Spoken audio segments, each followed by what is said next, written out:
Hey guys, Veebat here with another V-Plays, and today I have a bit of a special treat for you. This is going to be essentially a new way of playing for me and a more advanced version of a build as well as some tactics. And I owe all of this to a player by the name of Kaim Invictus. Kaim Invictus, for those of you who are unaware, does put out videos, and he's been putting up videos for almost 6 years now. But they don't have a voiceover or anything. He usually runs a soundtrack, from what I understand. He's Korean, so English not as a primary language. It might be a little bit more difficult for him, or he's just a shy person. I don't know him that well, but we do communicate in my comment section from time to time. Seems like a nice enough guy, but he plays this game better than anybody I know, and he puts up some pretty incredible videos. So I'm going to put a link in the description for his F7U video, which actually sparked our discussion in order for him to share a build with me that I'm now going to share with you. But there is a little bit of a story with it. When I watched his gameplay, I'm like, you're incredible. Like I'm looking at the gameplay, speed management, knowing where the enemy is, knowing how to aim his shots. He's so good at knowing where the aircraft is going to be and making sure his reticle's in the right position that he's just doing phenomenally well at the things that take so much time to really learn. I do attribute some of that to the fact that Kaim has been playing since pre 2.0, which we had aircraft respawns introduced. Prior to that, it was much more like World of Tanks and World of Warships, turned more into an attrition battle mode where last man standing won. And in that era, if you lost your aircraft, it was gone for good. So you really had to be very calculating in the way you flew, and that's probably how he learned to play. And he carries on those same traits here. So he is very cautious about losing his aircraft, and you're going to see that in some of the skills. Now, I'm going to go over the equipment build first, and he did share some tidbits that you can't see from the video because you can see what equipment he has as well as his consumables. But what you can't see is you can't see what he's rolled for those, what his priorities were, or if they are even special equipment. He said he was using special equipment. I'm assuming that means like he was using nation-specific equipment, so I stripped a bunch of my other birds and really tried to focus down here. So we're running an experimental skin, we're running the German turbine, we're running the German upgraded engine, and the Soviet long barrels to increase damage. But we're also running a G-suit, because like I said, it's all about energy management. It's all about energy fighting, as he says, maintaining your speed, maintaining your altitude, paying attention to what you have available when it comes to being able to accelerate out of an engagement or into an engagement so you can choose the fight. With the ultimate G-suit, you're going to be running so quick that your aircraft is going to lose turn performance. So by putting on the G-suit, it makes it so you're more nimble even at those really high speeds. Because as soon as your engine starts to get into like the yellow for speed, you're going to start losing some of that maneuverability. So that 12.9 second turn time you see on the right, total misnomer, because it would be like 15, 16. I'm not even sure what the number really is when you get above those speeds. So by putting on the G-suit, it helps increase that maneuverability. Does make the pilot a little bit weaker, but there are some skills to fix that. I'll talk about in a second. But we also increased the bonus characteristics for increased maneuverability at high speed, maneuverability in turns on 2 of these rolls. So 1.5% for that, and then 3% for the maneuverability at high speeds. We also went with the polished skin, increasing your acceleration while diving and increasing your overall cruise speed. We also got increased acceleration in the dive and max speed while boost activated. I like having the yaw maneuverability, so I left it on. I didn't want to mess with it too much. But he did emphasize prioritize engine cooldown rate and boost duration.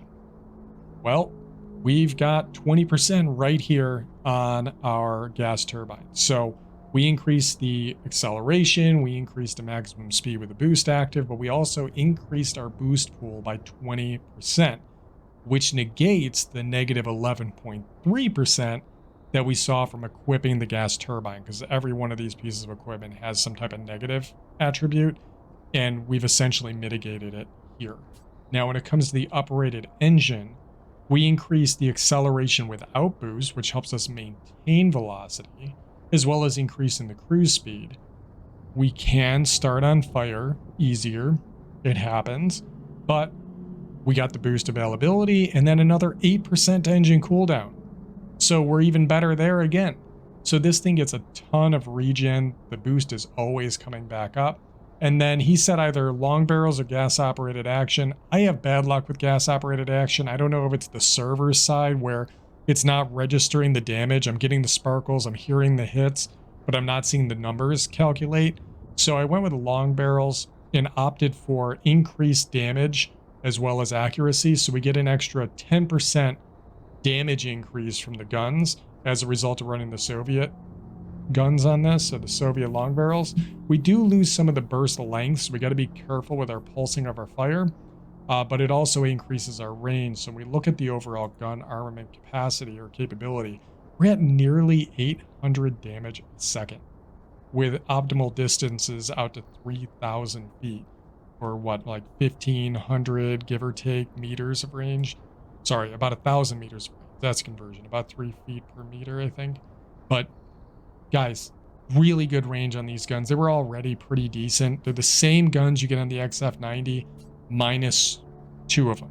So it's, you know, you're taking a 30% hit, but it's the same firepower you get on the F2H, and it's a heavy at tier 9. And that thing does pretty good at being able to knock out aircraft. Not as beefy as the P228 or the HG2, but it definitely can get the damage out there. For the airspeed, I'm going to highlight this now. The airspeed is really quick. We're looking at 707 in the straight and level with a max dive speed of 745.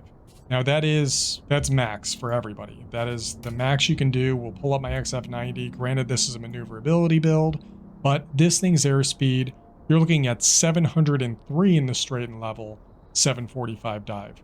So in a straight and level engagement, as long as I have boost available, I'll still pull away with a Cutlass, which is crazy, right? But there are some tactics we can use for energy management to be able to use that dive a little bit in order to control those engagements. But typically I'm flying at around 500 miles an hour constantly with this setup, which allows me to be able to control what fights that I get into. Now let's look at the real piece de resistance, if you would say, for the pilot, because he runs Mary Loveheart, which is a special American pilot. Now, Mary has some very unique skills. The first skill is going to be where Engine Guru 1 would typically be, which is going to be Eagle's Wings. This increases the thrust by 2%, much like Engine Guru 1, but the added benefit here is that she actually gets an increase of boost duration by 10%. That's why we're still looking at 21 seconds of boost time. That's a lot of boost time to have available, which is why this aircraft can maintain those speeds so much easier. On top of that, her other innate skill is Valkyrie's Wrath, which increases rocket and bomb damage by double. But you have to be in a dive greater than 45 degrees, approaching your maximum dive speed. But with polished skin and the boost pool we have, that has been very easy to achieve because we're already at high speed in most instances. So we just dip that nose, get the velocity back, throw our 4 potatoes out, and we're doing double damage. So real quick, we'll look back at our stats. The standard bomb capacity, because we've got increased damage due to our consumable over here, we're looking at nearly 23,000 damage from one payload of bombs. Now imagine that we've activated Valkyrie's Wrath, 46,000 damage on this payload. A comparison with just something we have sitting here, that's more, much more than what we get with the F-84F Thunderstreak. And just to make all things equal, let's pull up the EF-131 here, 44,000. We potentially are doing more damage with the F7U in a single run drop than the EF-131. I thought that was pretty cool. So that just makes it an even more capable aircraft when it comes to its ability to be able to capture a zone. Now, Kaim Invictus had something he called common skills for his Nosferatu build. His common skills were a combination of 3 skills. Now, bear in mind, with Mary Loveheart, we've already spent 5 skill points, and each skill point gets cumulatively more experience required to get the next point. You can see here, in order for me to get to 12, it's going to take, at base, 3.5 million XP. Even running premium aircraft with crew experience, all the aircraft experience going to the crew, I'm looking at 30,000 per battle. So you can only imagine how long this actually takes, but Kaim really does focus on certain aircraft and really maximizes their performance. I'm a YouTuber, I'm making videos for you guys all the time. So I have, 221 aircraft, and I'm probably going to buy some more. So it's hard for me to spread that peanut butter out and still get the same results. Sorry, Kaim, I tried to get the full build. This is the best I could do in the week time that you gave me to do it. Skill 1, Aerodynamics Expert. All of those traits we saw on that equipment have now been increased. For any skill that has to do with maneuverability and speed has been increased by 40%. So we get even more out of it. So this thing's even more capable with Aerodynamic Expert. I started prioritizing this on my aircraft. The other one was Aerobatics Expert, increasing maneuverability in all axes. At first I was a bit hesitant about this one, but when you combine it with Aerodynamic Expert, it's now becoming a common build I've been converting a lot of my aircrew over to and seeing how it actually plays out. And it seems to be working all right. I did something similar with the Su-9 video where I was like, okay, let's go for a full maneuverability build and see how she does. And you surprise people.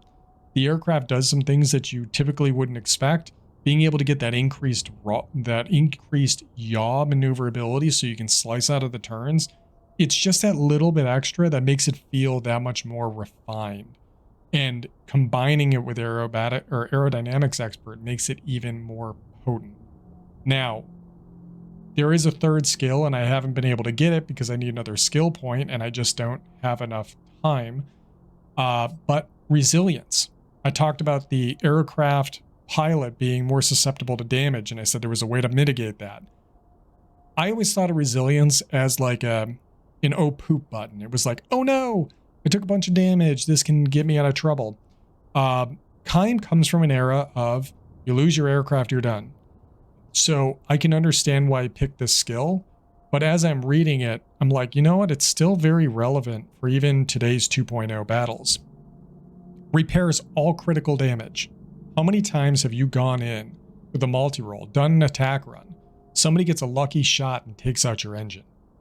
Now you're slow, you've lost your advantage in being able to control the fight, somebody's going to chase you down and take you out. But in this instance, your engine's back up. Maybe they took out your pilot. Now your pilot's back up. If you're in a dogfighter, that's like a death sentence too. It not only does those two things, which be enough in my opinion, but it also reduces the engine and weapon overheat by 50%. That means more time on the trigger. That means more time on the boost, again, controlling the engagement, and increases your maneuverability and engine thrust by 5%. I'm not sure how long that lasts, but it only activates once you've received 70% of your hit points have been reduced. So when you take 70% damage. Now, important thing to note, the skill only activates once per sortie.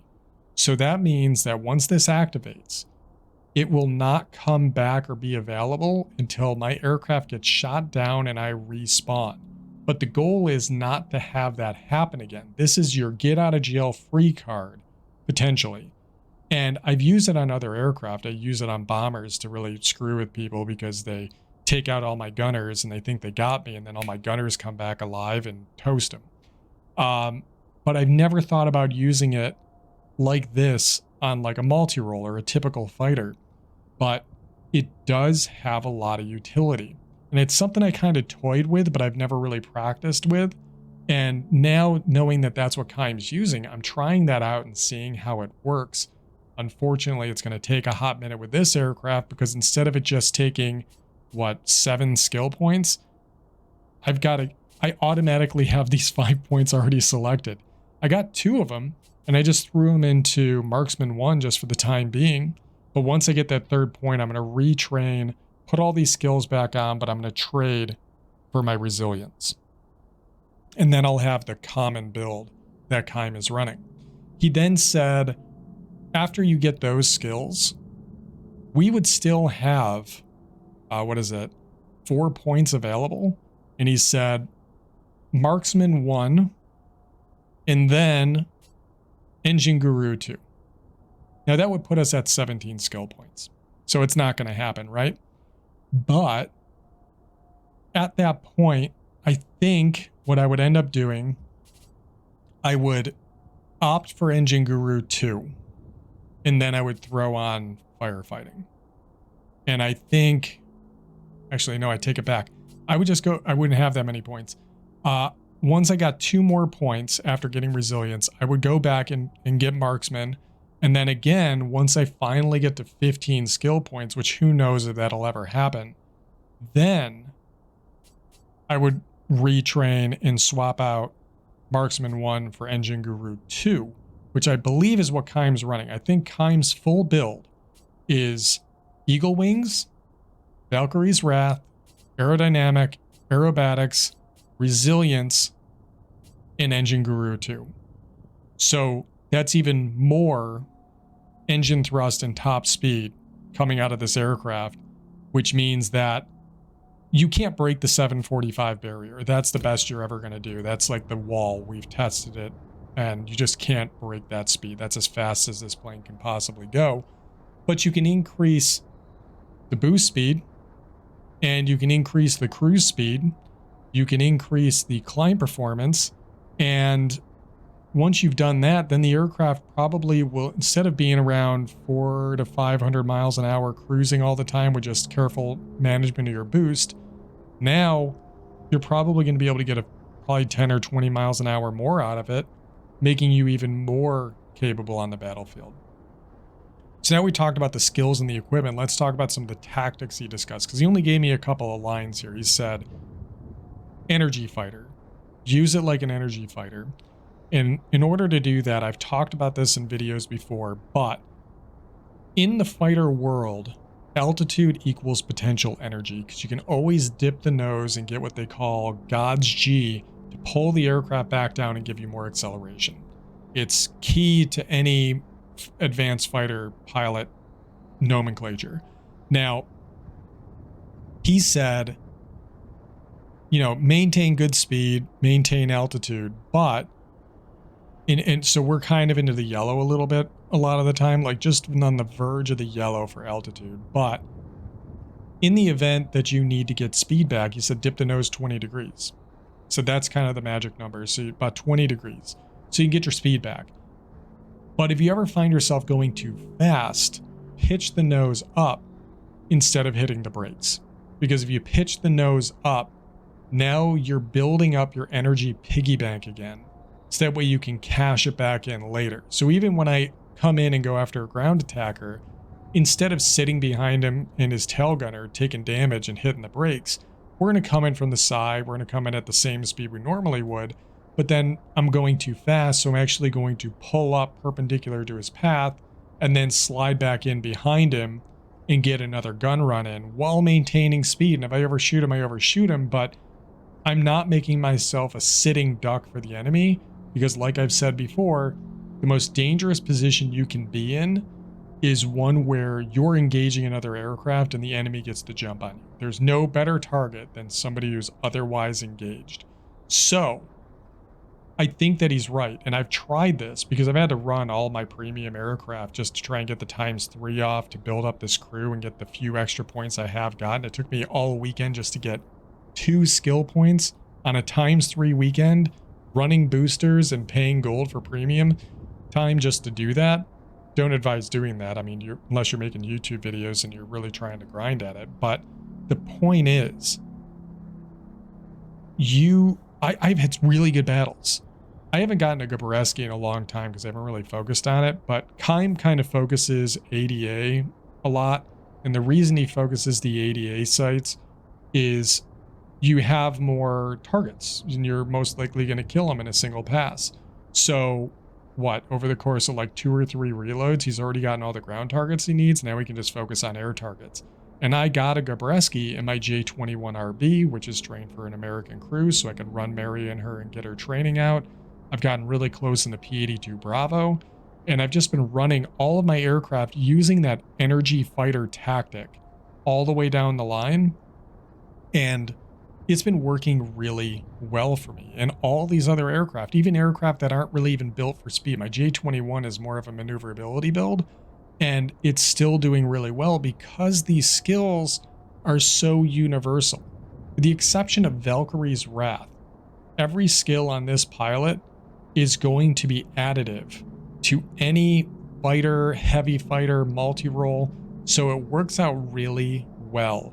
And I think it's probably something to emulate. If you've been playing for a while and you feel like you're pretty skilled, this is a nice change of pace and a totally different way of flying, especially from the way I've even described it to other folks. Not something for new players, but once you get used to it, it can be so powerful because you get to choose the fights. And you would go into furballs over an airfield with a multi-role like this in a tier 10 match up against turn fighters and still turn the pace of the battle, because by the time they realized he was coming into the zone, his guns were already on target and there wasn't much they could do because, again, he was so good at keeping guns on target.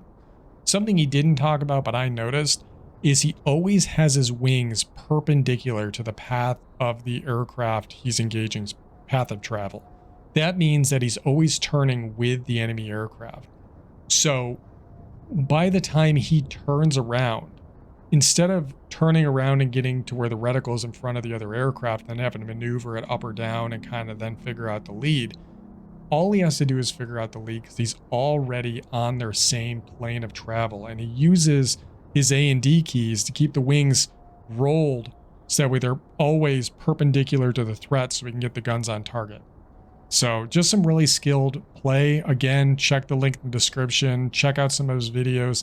You'll see what I'm talking about. And it's those finite little points that separate kind of the newer players and the heavily experienced players that can really optimize an aircraft's performance. So hopefully you guys enjoy the video. And without any further ado, let's go ahead and jump into the battle.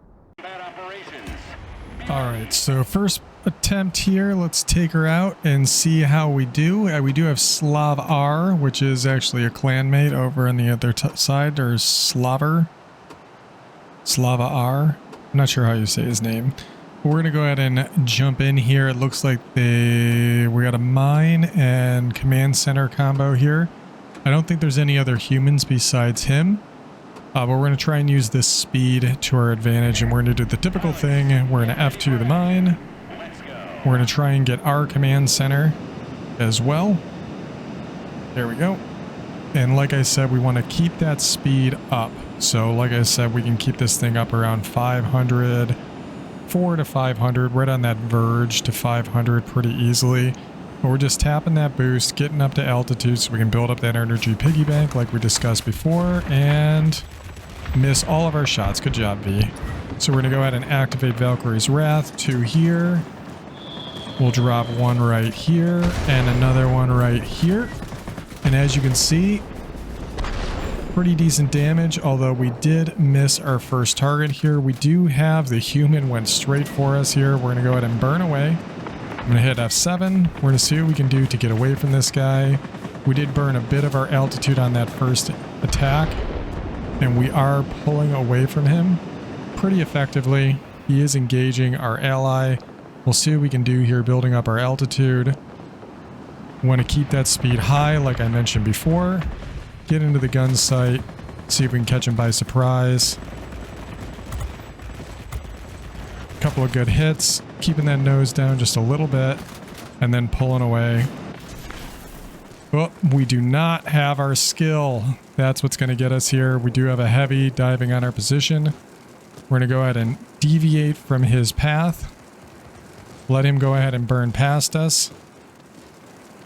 Where is he at? There he is, trying to keep that line on. First few initial hits on. Engine's back up.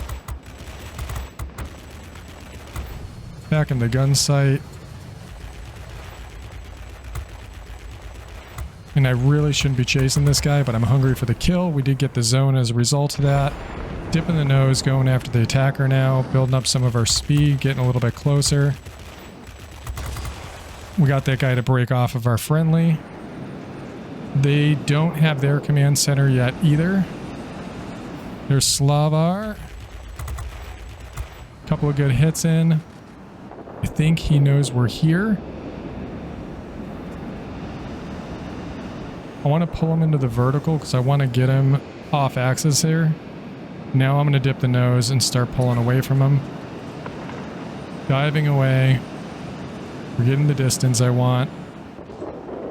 We do have Valkyrie's Wrath is active. You don't have to stay at that steep of an angle. You can kind of hit it just for a second there and then pull away. We still have it because we're still nose down. That's the reason that that's still working. And I'm just going to avoid this entire area. We still got our mines. That's good. This guy coming around on me? No, he is not. We got a multi-roll up high and a ground attacker down low. So let's focus the ground attacker. Again, I am not the best with these guns when it comes to aiming. We're going to come back around on this guy. Yeah, but he's got his guns on us. Lost our tail. That's actually not truly there. We're going to go underneath this guy, try and get a little bit away from him. We don't want to eat any more tail gunner from him, but we are slowing down their progress. We are not highlighting the features of this aircraft right now. Just going to go ahead and say that. We'll get some passive regen up before I get back into that tail gunner again. But he's on low health as well. And we're able to power through. Engine is back up.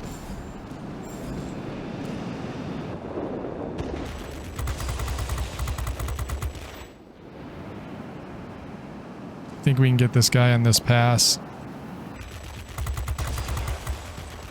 He's on fire, and we just got bomb trapped. So with Slavar kind of coming right at us right from the beginning there, it kind of put us in a bad position, but right now we're still 2-to-1 zone right now, and technically you could say that we're even further ahead than that. We will have our bombs back momentarily. I think I'm going to try for the command center again. Looks like Slavar is gone. Slavar. Bombs will be back in 36. We can help the team out here, kill a couple of aircraft. Again, this is more what we want when we want to build up that energy. Go and engage these aircraft at altitude while they're kind of sitting still. Down, and we captured the zone. We do have our bombs back, so we can potentially engage. Get into the gun sight here. If we can dive on targets on the mine, we'll have a much better chance of getting that cap with that massive damage potential we have. So we have Valkyrie's Wrath activated, and we are coming in on an uncontested center site, but nope, unneeded. We do have our velocity. We're going to go ahead and pull away. Come back around on this BVP. Again, we can get guns on pretty early.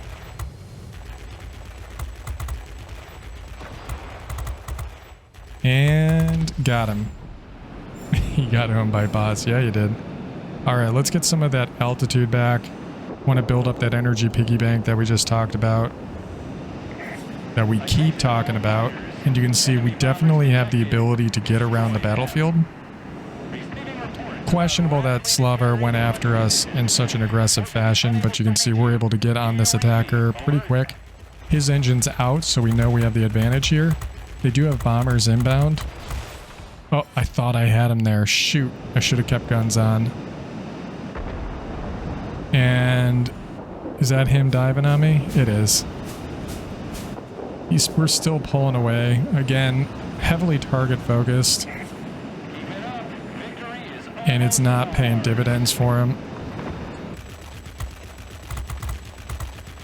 Got some good hits, and we burned him out. Nice. We cannot support you any longer. The storm is Bomber up high. Not typically something that I do, but since there's nothing else around and we do have heavy guns, we might as well pretend that we're a heavy for a minute here. Careful with the pulsing of the fire here. Like I said, we do overheat these guns just a little bit faster. We did not get the kill for that target, but we can give these guys a bit of a challenge by going after their sight. We're going to keep that 20% golden number, tap the boost, and as you can see, we're racking up the numbers on our velocity here. Able to get some of that speed back, and we would have been able to get some more if it wasn't for the fact that we are essentially outside of our altitude regime, and we didn't even need to drop the bombs there. Might as well get some extra points, and 14k. And I played like garbage. Energy, speed, controlling the engagement. It wasn't a great battle. Oh, GG, there we go. Not a great battle at all. In fact, I think I might do a second battle here, but we'll go back to the hangar, check what our performance was here. We did die at one point due to a bomb trap, which is really embarrassing, but Slavar's in a P1101. We all know that the 1101 is one of the most overpowered aircraft at tier 10, especially for a light fighter. Thing's fast, it's got really accurate guns, it has really good auto aim, it has 3 degrees of auto aim when most 20mm cannons are sitting at around 2 or 2.5 degrees of auto aim. We're able to rack up 500 capture points, 40 of which were defense, and we did 33,000 worth of ground damage. Granted, that's because we did go after a couple of small sites as well. I should have dropped both bombs on the square dish instead of getting greedy thinking I could get 2 at once. It is a lot of damage, but at tier 10, there's a lot of HP on some of those sites. So if I would have prioritized taking out the circle and the square radar sites, I would have done fine. We probably would have had much more capture, but we were able to keep the enemy at bay. Slavar focused us a little bit too much. We did manage to take out 7 aircraft as well. A bomber, we took out a ground attacker, although we paid for it with the tail gunner fire that we took. Losing our engines was really bad, but again, if we had resilience, the engine would have come back up, the guns wouldn't have overheated as quickly, we could have had our time to kill reduced, taking out what was left of that IL-40 before he was able to chew us up. And we still got Wing Legend, so we did really well for ourselves there, and it's a solid platform. It's just being able to maximize its capabilities. So let's jump into another battle and see how we do in that one, and hopefully I can maintain my velocity just a little bit better, so that way I can showcase it in a better light. All right, hopping into the second battle here, and to be honest, I felt like I was having bad luck with the long barrel, so we're going to try gas operated action out. I have a feeling that the increased spread's actually going to be helpful, so we'll do an 07 here. I don't think there's any humans on the enemy team. Like, we got one of these weird, we're on the same team battles with this Gene Fighter character. So I've flown with and against them in the past. Let's do... Yeah, we're going to go and hit the periphery first. Go after this site. We'll try and hold on to the bombs, engage the aircraft at altitude, and then drop the nose and use the munitions in order to finish off these targets. Good hits. There's the damage I'm looking for. I can more easily walk the guns on target here. There's no other aircraft here. We'll dip the nose, get that velocity up. That should have activated the Valkyrie's Wrath skill, so we'll do 3 there, and then 1 here for good measure. What? We did not activate Valkyrie's Wrath. Pretty sure about that. Okay. We'll have to go and intercept a bomber. We're gonna hit the boost cooler and go for it. Let's see if this GOA is giving me the damage output we're looking for here. We'll have to pulse since we are going to overheat pretty quick here. Did manage to take that target out. Perfect. We'll head to the center, go for the airfield, and then we'll try and go for their military facility. Gene took out the heavy. That's perfect. I see the MiG-15 up there. Where is he going? Is he going to come by us? Looks like he's going to be engaging my ally. Nope, not quite. We'll let Gene take care of it. Pretty confident he's got that well in hand. Yep. Like I said, I've played with and against him before. He's a very competent pilot. We're actually going to go a little bit wide here, dip the nose. And we're just going to steer clear of those guys for right now. We'll try and protect our bomber, go after these heavies. In fact, there's a 228. Nope, 228 diverted. That speed allows us to be able to get to where we need to be quickly and effectively. I see a light fighter, and he is inbound for our position. Same gun complement. We're going to go ahead and hit the maneuverability. And since he's a bot, he's just going to fly straight for some stupid reason. And target down.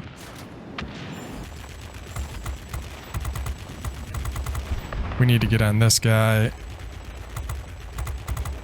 Not the target I want to see up here. Is he going to keep turning with us? Looks like it. And we're going to dip the nose and go for the dive attack.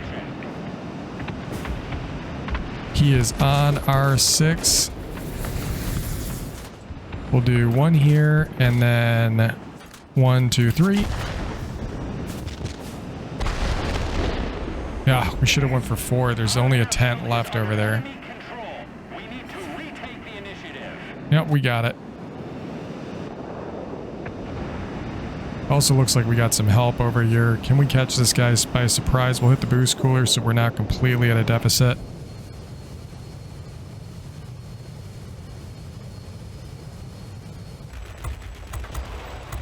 Get the guns on target.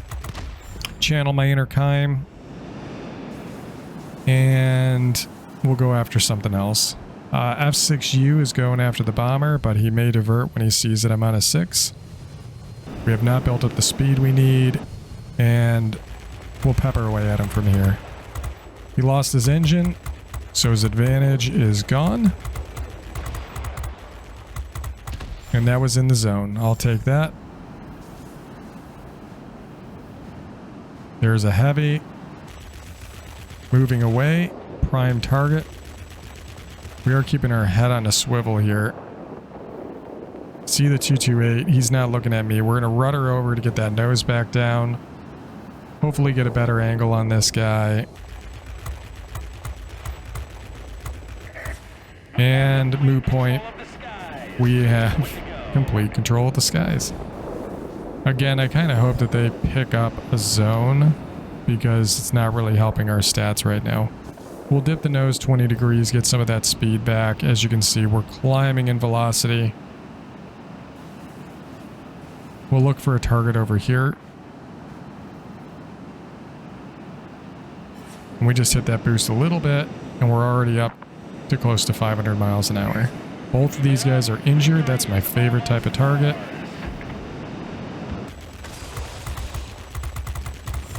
Got him. Got him. Not going to be as high scoring a match as the last one. I don't even know if there's anything left to go after. Bot battle, not the best showcase. There we go. Throw up the GG. We're only talking to one other human. Unfortunately, that was a bot battle, but we were using our energy. We were going after the right targets. I felt like the gas-operated action was doing more damage. Obviously, it does more damage. It's gas-operated action. It has higher burst damage, but we weren't hitting targets as far out. We weren't catching them by surprise. There are hidden stats to the gun. The accuracy of these 20mm cannons is actually much greater accuracy than your typical 20s. Like, for instance, if we were to look at the attacker's accuracy, the dispersion on their guns is going to be around 0.55. I'm going to validate that real quick as I pull this up. 0.55, but on the F7U it's 0.45, and the auto aim angle is right in the middle at 2.5. So what that dispersion angle means is that when you're firing the guns, it's how much they spread as they get further away from the aircraft. Think like a shotgun choke, right? So as you get further away, you're going to be hitting, the bolts are going to go further out of the standard arc. The auto aim angle will determine the likelihood that those rounds are actually going to adjust in case you're outside your arc a little bit in order to get an increased chance of hit. With this aircraft, with its much tighter choke, that means that the higher the accuracy is, the harder it is to kind of hit scan, to like get those bullets to start hitting the aircraft, just a few of them outside of your arc, and then walk the rest of the arc onto the target and then take them out. But when you're that tight, you're going to be missing a lot more until you eventually hit dead on. So there's much smaller margin of error. But when you go for the gas operated action, it kind of opens up the choke a little bit more. So instead of having to be right on the target, now we've opened up the choke. I'm going to start getting some hit indicators, and I know the damage numbers aren't adding up to be what I want them to be, so then I can walk it back on. It's more forgiving for people who are not as accurate with their guns as Kaim is, but I have a feeling that with the long barrels, if you're more accurate at longer range, you can get the jump on people. That whole controlling the engagement, getting somebody before they get you, and start hitting them before they get a chance to maneuver and hopefully get a crit. I will show you what the damage output is compared between the two different setups, but overall, I think it definitely helps get you some increased forgiveness on the guns. We were able to get 320 capture points, kill 7 aerial targets. My bomb dropping was atrocious. You need to put all 4, I think, on that main military facility. It's just too beefy to trust it with 3. I tried it twice and it just wasn't enough. So just word to the wise, that's not your best move. You never want to leave a site damaged, especially if it's a white zone, because when it's a neutral zone like that, the enemy doesn't need to do as much effort. They can get away with firing 2 rockets or 1 small bomb and finish off all the effort you just put in with your 4 very valuable bombs that take 120 seconds to reload. If I had planned better that first drop, I would have accelerated in the level and then dropped the nose in order to get that increased damage output from those bombs, instead of kind of pulling a really low approach like that, which was very dangerous. So just some things critiquing my own gameplay here. Sorry, I'm no Kaim Invictus. Look at his video. You can see how to do it right. But for the rest of us amateurs, this is how I flew it. So you can see here, we were at like, what, 700 and some change, like 780 damage per second with the long barrels. I can actually check that real quick. When we're using the Soviets, sorry, 794. That's only if you use the Soviet long barrels. If you just use traditional long barrels, you're only looking at 756. But when you put on something like the gas operated action, especially the German special one, you're looking at 815 damage per second. Your optimal range does drop from over 3,000 feet down to about 2,700 or 2,690. So it's not as great. But with the velocity that this aircraft can close on a target, I don't find it to be that much of a detriment. And again, having that wider arc, getting to walk it onto the target, and with the closure that we have with targets, yes, we're going to be getting less damage on the approach, but once we get close, we can really get a lot of firepower out all at one time. So, you know, it's kind of a what works best for you. If you can get the long barrels to work, that's probably your best bet. You could also go with Bull Carrier, but these were the two recommendations Kaim gave me. He said either use the gas-operated action or the long barrels. That's what he prefers. But, you know, your mileage may vary. I don't think it's going to change much if you went with the reinforced Bull Carriers to get longer burst length out of it. But again, with the speed at which you're engaging targets, unless you're going after a heavy or a ground attacker, usually light fighters and multi-rolls you can take out with a single full burst. Just hold down the trigger and let it fly. But that's my opinion on that. So that's Kaim's Nosferatu build. For those of you who are wondering why it's a Nosferatu build, he actually named it after an experimental aircraft that's in Ace Combat that he really liked, because a lot of the music in his gameplay seems to be coming right out of Ace Combat. So let's do the standard thing and talk about a little bit of history about the F7U Cutlass. You see, the F7U Cutlass was a carrier-based fighter, which seems really weird because how the heck are you going to see the carrier deck?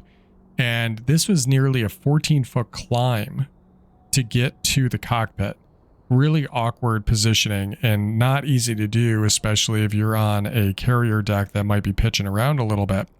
The other problem was this aircraft had bad visibility on takeoff, but it had even worse visibility on landing, because you try and land an aircraft that has this margin of error on the aft end. I mean, you pitch that thing up too much and the thing has really bad stall characteristics, and you would potentially lose the aircraft. In fact, this aircraft had two nicknames that I heard of. One of them was just kind of, you know, callous, mean, which was they called it the Gutless because the thing was kind of underpowered, believe it or not. Especially at low speeds, it couldn't accelerate to get out of its own way.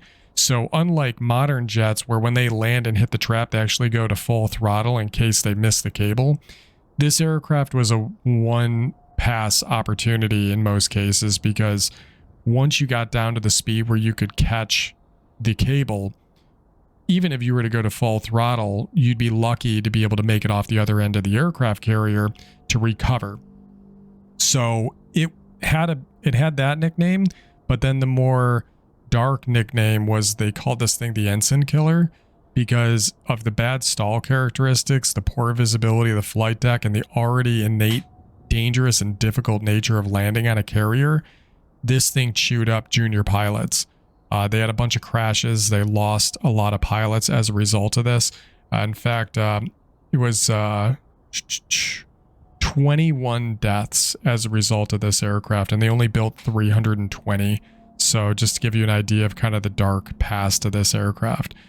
This thing was built based off of data taken from the German Arado and Messerschmitt companies. In fact, they actually had an aircraft designer that was from Germany that helped design some of these features, although they tried to hide some of those facts. But the thing is, this aircraft was originally intended, its design requirements were for an aircraft that was able to fly at 600 miles an hour at 40,000 feet. That was the goal. But despite this thing having such bad characteristics, they said that the aircraft would tumble in a stall. That was the weird thing about this plane with a low airspeed stall characteristics. And it actually didn't even test that well. I mean, that gutless comment came from the test pilots, but they still pushed it anyways into earlier production. A lot of this was due to the engines at the time. There were later developments of this thing. There was the F7U1, F7U2, and the F7U3. The F7U3s were potentially going to be able to get out of their own way a little bit better with more improved engine thrust. But at that point, the Navy was not very interested and was more interested in the F8U Crusader made by the same company. It was made by Vought as well. In fact, the Cutlass was considered Strike 2 for the aircraft designers because they had bad designs in the past. And it wasn't until they came up with the F8U Crusader that they were like, okay, that's the jet that we want. and it saved the company essentially to be able to produce the F7 or the F8U after the F7U.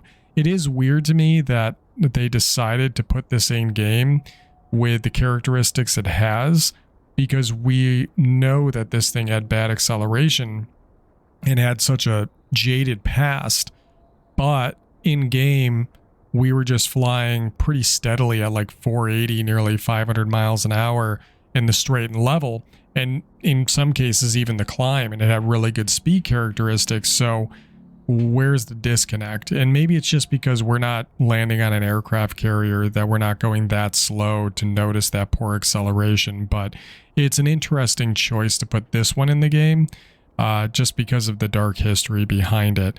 But with that said, hopefully y'all learn some new tips and tricks that you might want to try in some of your aircraft, some of the more seasoned players out there that are looking for something new and fun to try. I find this to be a really good build and I enjoy it. I apologize for the last battle being a bot battle, but I am on a deadline. I don't like deadlines for videos because I wanted to make this a very casual hobby for me, but I did make a promise to Kaim that I would push this out within 7 days, and I'm sorry, Kaim, I couldn't get the full build. I'm going to keep working at it, and I'll hopefully post some more videos, but this build is pretty much going to stay on this aircraft, and I have a feeling these pilot skills are going to start migrating to some of my other aircraft as well, so look out for that as well in future videos, and hopefully you all enjoyed today's video, and I will catch you on the next one.